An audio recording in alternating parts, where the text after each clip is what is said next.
Hello বন্ধুরা, তোমরা সবাই কেমন আছো? আশা করি তোমরা ভালো আছো। আমিও খুব ভালো আছি। কি ভাবছো? সকাল সকাল আমি রুটি বেলছি, কী করবো রুটিটা নিয়ে? না এটা রুটি না, এটা কিন্তু পরোটা। আর আমরা পরোটা বানিয়ে নিয়ে যাবো হচ্ছে, না এখন বলবো না, দেখতে থাকো আমি কি কি করছি আর কোথায় যাচ্ছি। স্কিপ না করে দেখো, আশা করি তোমাদের ভালো লাগবে। তাই আমি সকাল সকাল বসে পড়েছি পরোটা বানাতে। রুটি আমার আগে আমি বানিয়ে নিয়েছি কিছুটা, কারণ আমার জামাইবাবু আবার রুটি খেতে পছন্দ করে।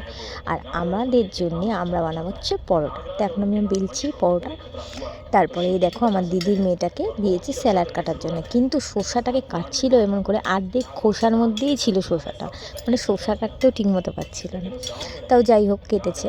তারপরে আমার দিদি এখানে পরোটা ভাজছিল, আর আমি দাঁড়িয়ে দাঁড়িয়ে একটু তোমাদেরকে দেখাচ্ছিলাম যে আমার দিদি কেমন করে পরোটা ভাজে। দেখো ঘি দিয়ে, এবার পেটটা খারাপ হবে নি খাত, আমি বুঝতে পারছি। দেখো আর কি আগুনের তাপটা করে রেখে দিয়েছে। তারপরে আমি এই দেখো এখানে ডিম সেদ্ধ করা আছে, ডিম সেদ্ধটাও নিয়ে যাওয়া হবে। তারপরে এবার রেডি হয়ে আমরা চলে আসলাম, এসে বসে পড়লাম বাসে। বাসে করে যাচ্ছিলাম আমরা কোথায়, দাঁড়াও এখন বলবো না, জানতে পারবে। এই দেখো চলে এলাম আমরা হচ্ছে আলিপুর চিড়িয়াখানা। দেখতে পাচ্ছ বীভৎস ভিড় হয়েছিল, কিন্তু হ্যাঁ ভিড় হলো, বা ভিড়ের মধ্যে একটা গিয়ে আনন্দটাই আলাদা। আর এইখানটায় দেখো, জাস্ট দেখো যে কতটা ভিড় হতে পারে।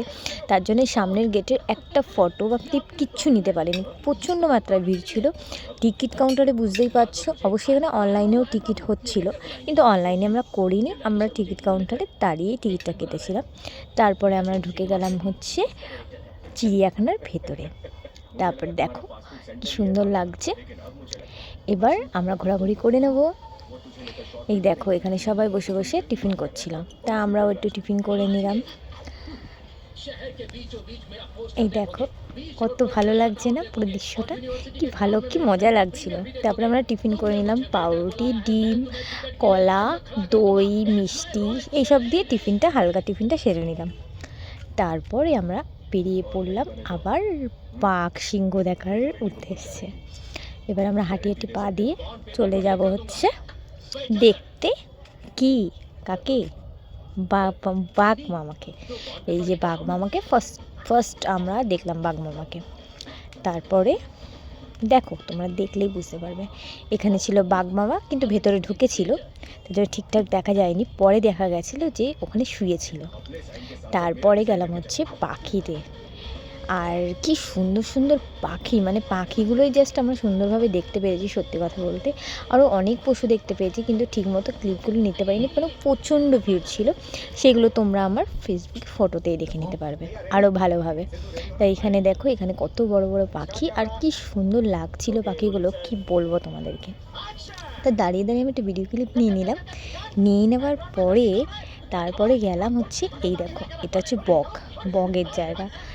আর দেখো বকগুলো কি বড় বড়, আর অনেক বয়স হয়ে গেছে বকগুলো, সামনেখানে ঝিমাচ্ছিল এরকমভাবে। তারপরে চলে গেলাম হাতির এখানে, এখানে দাঁড়িয়ে ছিল হাতিবাবু দুখানা। তারপরে এটা হচ্ছে ময়ূরটা একটা সাদা ময়ূর ছিল আর একটা কালারিং ছিল, কিন্তু নেটের জন্যে না অনেক ফটোতেও ভালো উঠিনি, ভিডিওতেও ভালো উঠিনি, ঠিকমতো দেখতে পারবেন, কিন্তু দেখতে পাচ্ছ অবশ্য যে ময়ূরটা পেখম মেলছে, সাদা ময়ূর, আর কালারিং ময়ূরটা ওইখানে দাঁড়িয়েছিল। তার জন্যে ওয়েট করছিলাম যে কখন পেখমটা মেলবে, কিন্তু দুঃখের বিষয় পেখমটা মেলুনি। তারপরে এই দেখো এটাও একটা অন্য জাতির পাখি।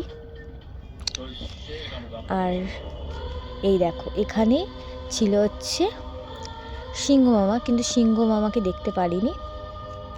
তারপরে বসে পড়লাম আমরা খেতে, চিকেন, পরোটা, স্যালাড আর মিষ্টি, আর একটা সবজি মানে ভাজা ছিল। দেখো এরকমভাবে বসে খাওয়ার আনন্দটাই আলাদা, সত্যি বলছি, দারুণ দারুণ মজা করেছি, মানে বলে বোঝাতে পারবো না। মানে 1 জানুয়ারিটা আমার বেশ ভালোই কেটেছে। তারপরে এই দেখো চলে আসলাম শিম্পাঞ্জি, এটা হচ্ছে শিম্পাঞ্জিটা আমাদের দেখে এত ঢং করছিল, মানে কি বলবো। আর এইটা হচ্ছে হরিণ। আর দেখো পরে আমরা বেরিয়ে পড়লাম হচ্ছে বাড়ি যাওয়ার উদ্দেশ্যে। জাস্ট ভিড়টা দেখো, আরও অনেক কিছু দেখেছি, সবটাই তোমরা ফটোতে দেখতে পারবে। টাটা।